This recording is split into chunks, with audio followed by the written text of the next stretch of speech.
नमस्कार। एक बार फिर आप सभी का स्वागत है हमारी ऑनलाइन क्लास में। डाइजेस्टिव सिस्टम में डाइजेस्टिव ग्लैंड पढ़ रहे थे हम लोग पिछली क्लास में मैंने सैलिवरी ग्लैंड के बारे में डिस्कस किया था। आज हमारी नेक्स्ट डाइजेस्टिव ग्लैंड है, इसका नाम है गैस्ट्रिक ग्लैंड। ध्यान दीजिएगा, सैलिवरी ग्लैंड के बाद गैस्ट्रिक ग्लैंड। तो ये जो गैस्ट्रिक ग्लैंड है, ये गैस्ट्रिक ग्लैंड ये कहाँ पाई जाती है? स्टमक में। कहाँ पाई जाती है? ये स्टमक में, अमाशय में स्थित होती है। अमाशय की दीवार में ये ग्लैंड पाई जाती है। ठीक है, गैस्ट्रिक ग्लैंड। ये जो अब गैस्ट्रिक ग्लैंड ये स्टमक के चैम्बर के बेस पे है। तो सबसे पहला है कार्डियक ग्लैंड, दूसरा पाइलोरिक ग्लैंड्स। तो ये जो कार्डियक है ये कार्डियक पार्ट में पाई जाती है, जो पाइलोरिक है ये पाइलोरिक पार्ट में पाई जाती है। कार्डियक ग्लैंड्स का काम क्या होता है? ये म्यूकस का सेक्रेशन करती है। इसका सेक्रेशन करती है, म्यूकस का सेक्रेशन करती है। और म्यूकस का सेक्रेशन एक मिनट एक करके आप पढ़ते चलिए और लिखते चलिए। ठीक है, म्यूकस का सेक्रेशन करती है। और जो म्यूकस है ये क्या करता है? एक प्रोटेक्टिव लेयर बनाता है। प्रोटेक्टिव लेयर क्यों बनाता है? इसका ये म्यूकस का काम क्या है? प्रोटेक्टिव लेयर का फॉर्मेशन करना है, formation of protective layer, formation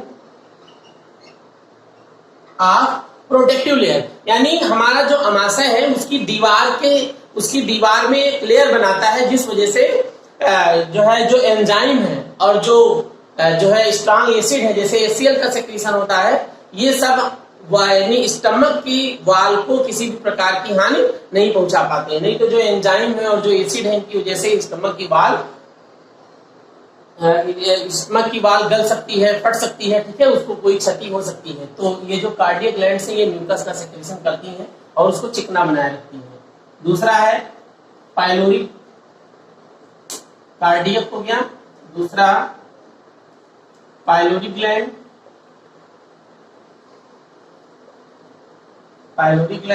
अब ये जो पाइलोरिक ग्लैंड्स हैं इनका भी काम है म्यूकस का सेक्रेशन करना, म्यूकस सेक्रेशन। ठीक है, ये भी म्यूकस का सेक्रेशन करती है जो प्रोटेक्टिव लेयर बनाता है। ठीक है, ये सब म्यूकस का सेक्रेशन करती है।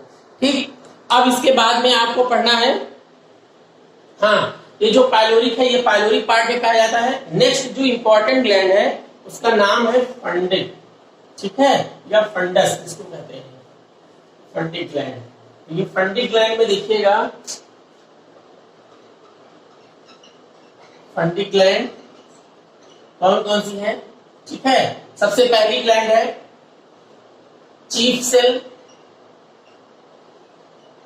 सेल या इसका दूसरा नाम है पेप्टिक सेल। चीफ सेल या पेप्टिक सेल। तो ये जो चीफ सेल और पेप्टिक सेल है इससे दो एंजाइम निकलते हैं, रेनिन। ध्यान दीजिएगा, ये जो रेनिन है, रेनिन हार्मोन भी होता है और एक रेनिन एंजाइम भी है।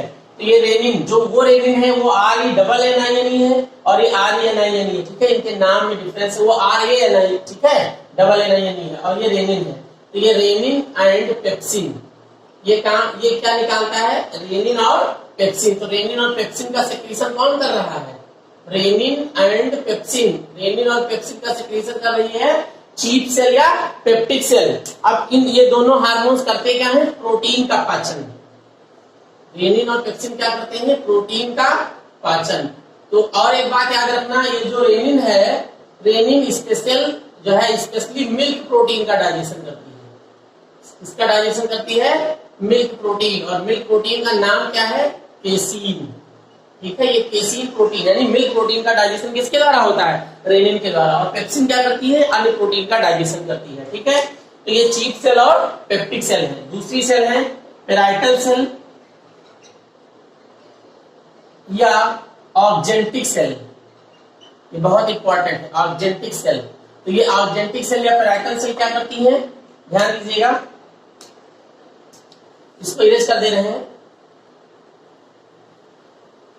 ये क्या काम करती है? पेराइटल सेल या ऑक्जेंटिक सेल ये HCl का सेक्रेशन करती है। HCl का सेक्रेशन। अब ये HCl क्या करता है, फूड को एसिडिक बनाता है, और एसिडिक बनाने के साथ साथ ये क्या करता है, जो हानिकारक जीवाणु उनको किल कर देता है, या जो सॉलिड फूड मटेरियल हम लोग लेते हैं उसको ये गला देता है, सिंपल फॉर्म में कन्वर्ट कर देता है। तीसरा ये ऑर्गेनेटिक सेल है, तीसरा है ग्लोबुलेट सेल।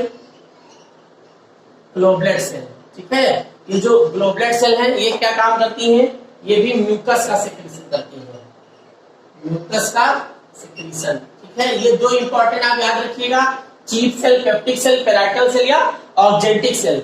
अब ग्लोबुलेट सेल क्या काम करता है, ग्लोबुलेट सेल म्यूकस का सेक्रेशन करता है, ठीक है, तो इसको आप लोग नोट कर लीजिए। इसके बाद में जो चौथी ग्लैंड है उसका नाम है अर्जेंटाफिन। चौथी सेल का क्या नाम है, अर्जेंटाफिन सेल।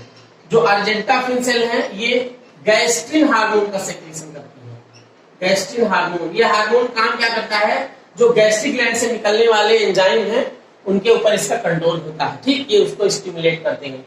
तो ये आपकी इंपॉर्टेंट गैस्ट्रिक ग्लैंड है। गैस्ट्रिक ग्लैंड के बाद में नेक्स्ट आपका ध्यान दीजिएगा, नेक्स्ट है इंटेस्टाइनल ग्लैंड, ठीक है। गैस्ट्रिक ग्लैंड के बाद में इंटेस्टाइन में भी ग्लैंड पाई जाती है, तो उनको भी थोड़ा देख लीजिए। इसके बाद में नेक्स्ट टॉपिक आपका लीवर, ठीक है। तो इंटेस्टाइनल ग्लैंड, इंटेस्टाइनल ग्लैंड में क्रिप्स ऑफ लीवर कुहन, ये बहुत इंपॉर्टेंट है, crypts of Lieberkühn, crypts of Lieberkühn और ब्रूनर्स ग्लैंड, ये दो इंपॉर्टेंट ग्लैंड है। ब्रूनर्स ग्लैंड, ठीक है, क्रिप्स ऑफ लीवर कुहन और ब्रूनर्स ग्लैंड। ये जो क्रिप्स ऑफ लीवर दिख रहा है,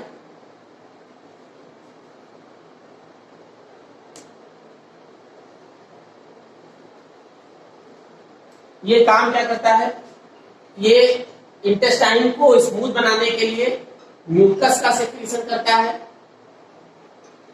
म्यूकस का सेक्रेशन करता है और कुछ डाइजेस्टिव एंजाइम निकालता है, डाइजेस्टिव एंजाइम का सेक्रेशन भी करता है, ठीक है। तो ये क्रिप्स ऑफ लीवर कौन कहां पाई जाती है, इंटेस्टाइन में। ब्रूनर्स ग्लैंड, ये जो ब्रूनर ग्लैंड्स हैं ये इंटेस्टाइनल जूस निकालती है, इंटेस्टाइनल जूस। और ये इंटेस्टाइनल जूस जो है ये फूड को क्षारीय बनाता है, एल्कलाइन बनाता है, ठीक है। ये क्या करता है, फूड को एल्कलाइन बनाता है, ठीक, फूड एल्कलाइन बनाता है। और क्या काम करता है, ध्यान दीजिएगा, ये फूड को एल्कलाइन बनाने के साथ साथ ये इंटेस्टाइनल जूस जो है ये पर डे, प्रतिदिन लगभग 1 लीटर, यानी एक दिन में लगभग 1 लीटर इंटेस्टाइनल जूस का सेक्रेशन होता है, ठीक, इसको नोट कर लीजिएगा। और इसका जो पीएच है, इंटेस्टाइनल जूस का पीएच वो होता है 8.3, यानी एल्कलाइन, ठीक है, ये फूड को क्षारीय बनाता है, ठीक। तो ये क्रिप्स ऑफ लीवर कुहन और ब्रूनर्स ग्लैंड ये इंटेस्टाइनल ग्लैंड है। नेक्स्ट आपका टॉपिक होगा लीवर।